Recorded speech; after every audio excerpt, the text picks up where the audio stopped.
It took over 300 no's for me to get one yes. But most importantly, I had a few people that believed in me more than I believed in myself. When the conversation started, I didn't jump on the opportunity right away. I took at least a year to get ready. And the first few years of my practice, I didn't know it, but I was just getting ready. I was supposed to show up in the office, the last to leave the office, spending 14, 15-hour days consistently 7 days a week. I didn't know what God had in plan, had in stock for me. I was just building capacity, building tolerance, pushing my limit as much as I could. I've been able to make certain decisions, help certain people walk into certain rooms because I own my own table. Sure. And that's just what it is. Yeah. So ownership is very important. It's very critical, especially for immigrants. Ownership is very, very important. Yeah. The faster you fail, the quicker you learn how best to do it. So failure is a good thing as long as you're failing forward. Be so good that you are indispensable. Be so good that the gatekeepers cannot help but let you walk in because you're bringing something to the table. And it doesn't matter what you look like. It doesn't matter what you sound like. Because the moment you continue to do that, you start eating with kings. And you're able to have a legacy that you can pass on to the next generation. And that legacy is not just money. It's also inspiration. Inspiration is legacy. I know how many people have started their own firms because of my journey.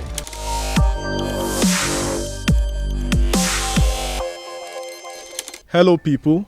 Welcome to this episode of the UnitySpeaks podcast.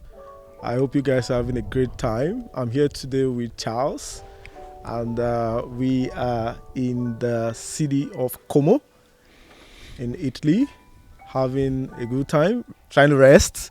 I believe life, and I think it's a general belief that life is a blend of serious exchanges and fun time and relaxation.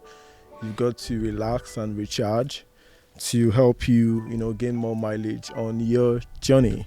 So I'm here with Charles. We've had a great time over the last couple of days. And we thought to set out a few minutes to share some values, share some insights, and some success tips, and some lessons from failure, I think, so that you can learn and be able to apply that for your unique journeys as well. Charles, welcome to the show. Thank you, Unity. So nice to have you. Let's go right down to it. Your journey has been very, very inspiring. I think that there are very few people who have had the kind of mileage you've had over the short time you've been in Canada. Many know your accolades, top 25 most influential lawyers in Canada, running one of Calgary's top firms, with over 40 lawyers in your system. You've had a very inspiring run. What would you say have been key to your success and meteoric rise? Thank you. First of all, thank you, Unity, for locking this down. In a very busy schedule. In the beautiful Lake Como. Glad to be here. It's been a run in terms of my entrepreneurial journey. My story is a testament to what is possible, and then running with it, taking risks along the way, and taking chances, calculated chances, making sure that you also have people in support of the journey. Started back in 2014 when I became a lawyer, a young lawyer in Alberta. I was a lawyer in Nigeria for just 6 months. Came here, just like any other immigrant, hustled for a foot in the door. The elusive foot in the door. It took over 300 no's for me to get one yes. And the moment I got that one yes, I knew that I had to make that work. And that one yes came from my former partner, Mr. Smith, who decided to give me a shot. Took me on as a student. Joined him, became a lawyer. 2 years later, he was looking to retire. I was looking for someone to buy his firm. I knew that wasn't me. What a crazy idea. And of course, I said no as many times as I could until a few people in my circle, mentors, held me down and said, look, take that jump. We're here to support you. Yeah. I took the leap in 2017. We were about 5 people at the time. And over time, the last 5, 6, 7 years, we've grown to multiple locations and 40 plus strong. Along the way, I would say taking a leap of faith. Yeah. The difference between people that succeed and people that don't is about the number of chances taken. Yeah. I took a leap of faith. I took on a role that had no template. At the time I bought the firm, no one that looked like me had done it. So there wasn't any template. There wasn't any precedent. Yeah. I took that faith. But most importantly, I had a few people that believed in me more than I believed in myself. And that takes me to mentorship. Yeah. So taking chances. Secondly, having a very strong tribe of supporters, people who want you to succeed, who have also succeeded in their own right. So I had a few people like that supporting my journey, from convincing me to buy the firm, to helping me with application for finance and all of that. I had a few strong individuals along the way. So taking chances, having mentors, and then preparation. Taking my time to get ready as well. They say if you want to go fast, go slow. Yeah. When the conversation started, I didn't jump on the opportunity right away. I took at least a year to get ready. And the first few years of my practice, I didn't know it, but I was just getting ready. I was the first the first to show up in the office, the last to leave the office, spending 14, 15-hour days consistently, 7 days a week. I didn't know what God had in stock for me. I was just building capacity, building tolerance, pushing my limit as much as I could. So preparation is very, very important. Yeah. When you sound or look like me, nothing gets handed. On the platter. No, nothing gets handed. Even if it's handed, absolutely. Even if it's handed on to you, many people are watching for that to fall off. Booby traps. Absolutely. So, like I said the other day, you're bringing 150% to the table, not Monday to Wednesday, but Monday to Monday. Which is good. It helps you avoid complacency, helps you live on an edge, and it also helps you to be ahead of the curve at any point in time. So getting prepared is the third tip that really helped me get here. And then finally, faith. Yeah. I believe that we're here for a purpose. True. And I think I found my purpose, and it's a privilege to find one's purpose Early enough. and I found that purpose. What I've done now is to ensure that I use my privilege for those who do not have the privilege, or those who don't have it yet, to help as many people coming after me as possible. We can get into that as we continue the conversation. Awesome. Thank you so much. Amazing tips. I know that you're a community man. You're very rooted to, you're very connected to your local community, despite your, I would say your success. How do you stay rooted to the people there? I know you're very engaged. Right. I call myself a young elder in the community. Yeah. Well, I will start off from being born into a family of adults. There's 8 of us. Yeah. I'm the 7th. My immediate older sibling is about 11 years older than I am. So imagine being born into that family. By the time I was born, my oldest brother was already done university. Right? So I was literally raised by a village, by a community. From the oldest to the second oldest to my immediate older sibling, someone at one point in my journey pitched in to support me. Yeah. So being born in that context, I knew that the moment I began to enjoy some privilege, that privilege isn't for me. Yeah. I have to be a steward Yeah. of that privilege for as many people as possible. True.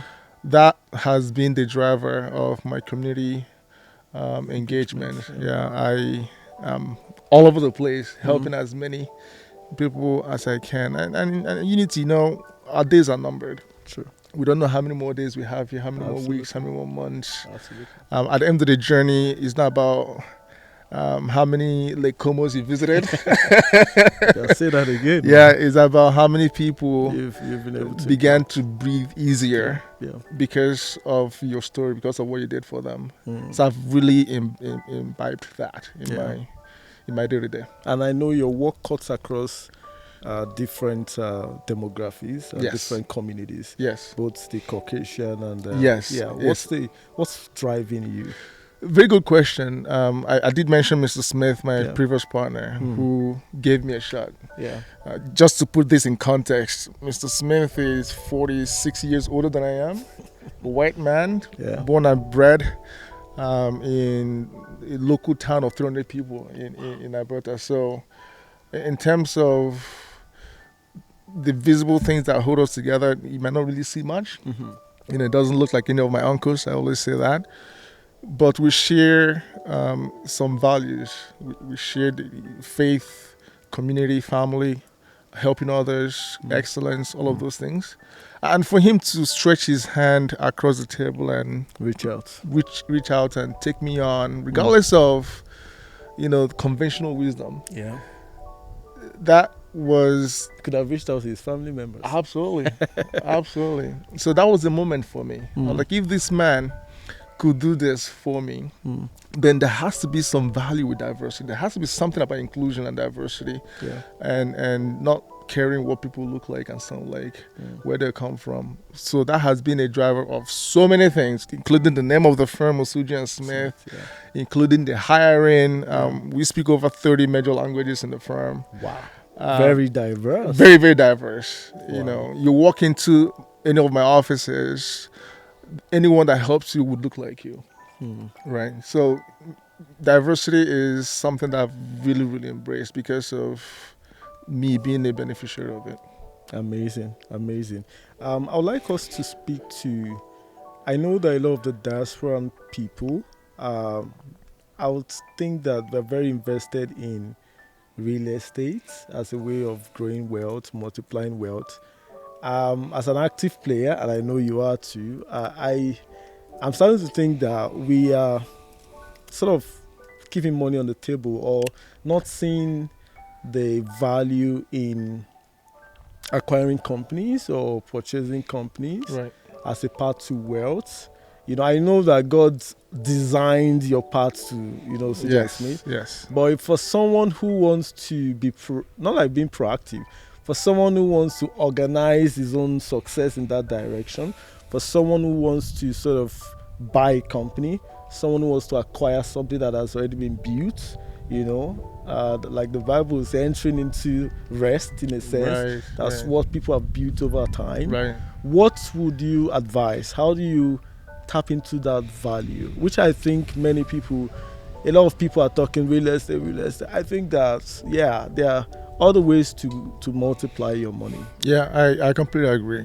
Real estate is good, but if you really want to be a player, you want to build your own table. Yeah. And if you want to build your own table, you can only do that through entrepreneurship. Yeah, true. I've been able to make certain decisions, help certain people walk into certain rooms because I own my own table. True. And that's just what it is. Yeah.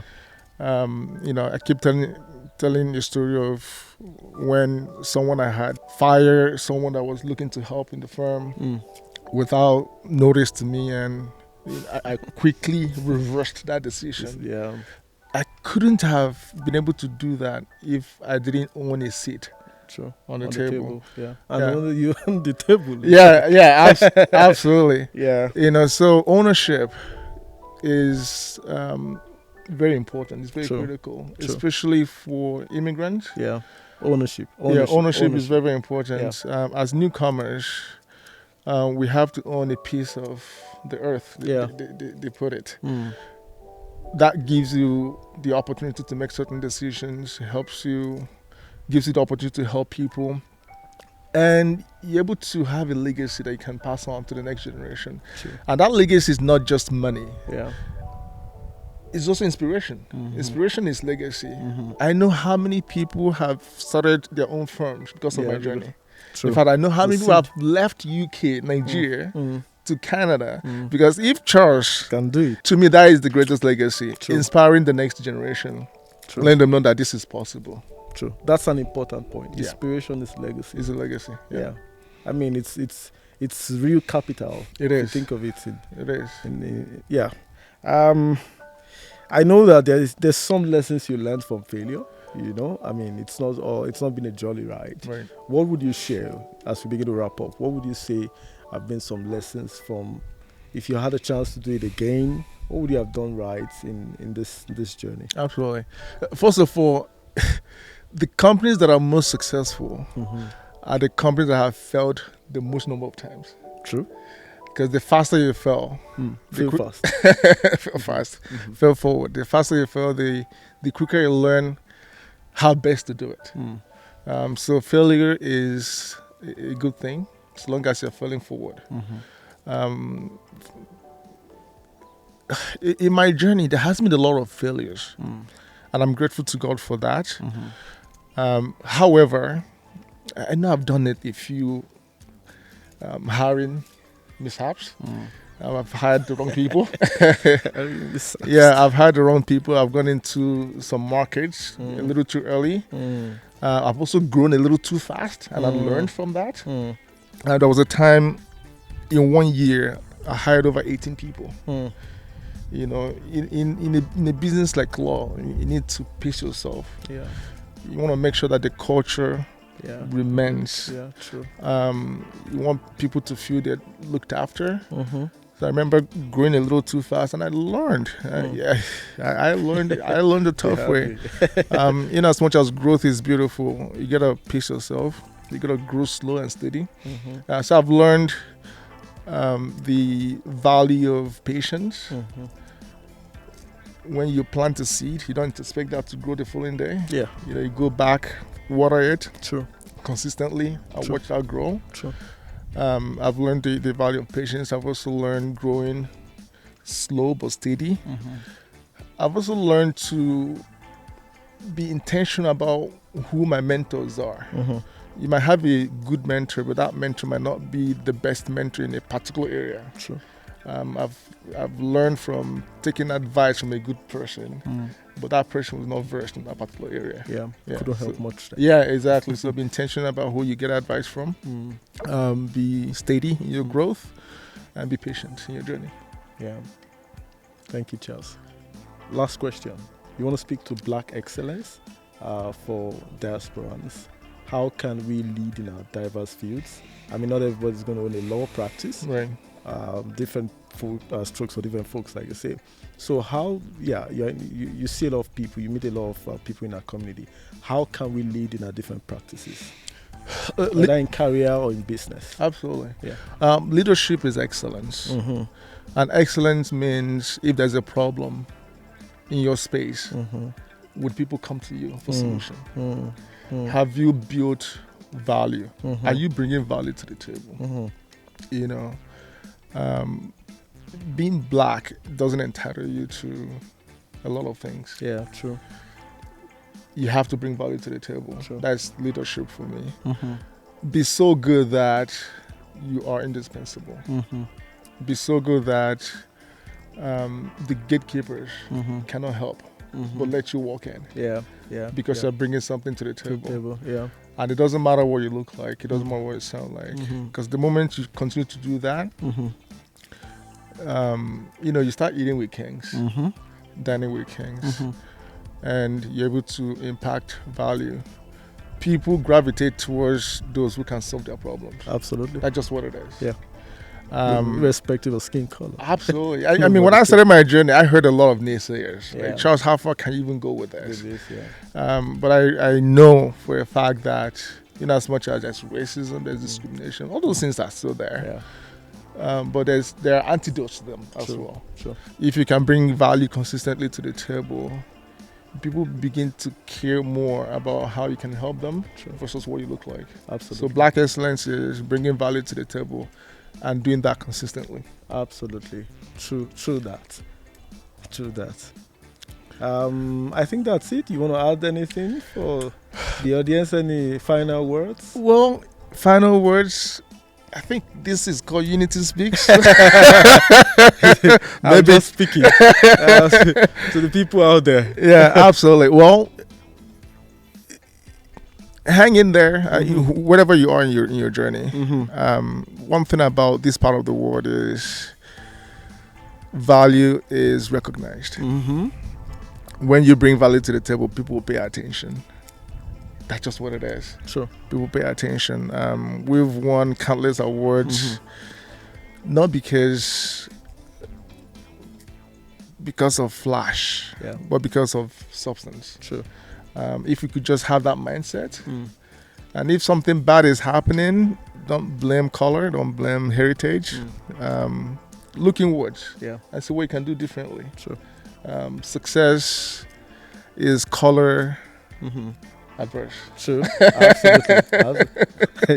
It's content, not your container. Yeah. Success is color adverse, is heritage adverse, is accent adverse. Absolutely. If we could have that mindset, do the best we can. I'm sure there are moments when you do the best you can, but things don't work out. They say if you're on the wrong train, get off, because the longer you stay on the train, the more expensive it is to come back. So the environment is also important, regardless of all we're talking about excellence. Environment is important. If you're in the wrong environment, where people don't see your talent, don't appreciate what you bring to the table, change environment. But if you're in the right environment, value would always take you to higher grounds. Thank you, Charles. Thank you for the privilege of your time. Thank you. I'll leave you to go enjoy your holiday. Yes, absolutely. Thank you. Thank you, everyone. Thanks for watching. Thanks for listening. Please share this video, like, comment. Catch you next time. Thank you. See you guys.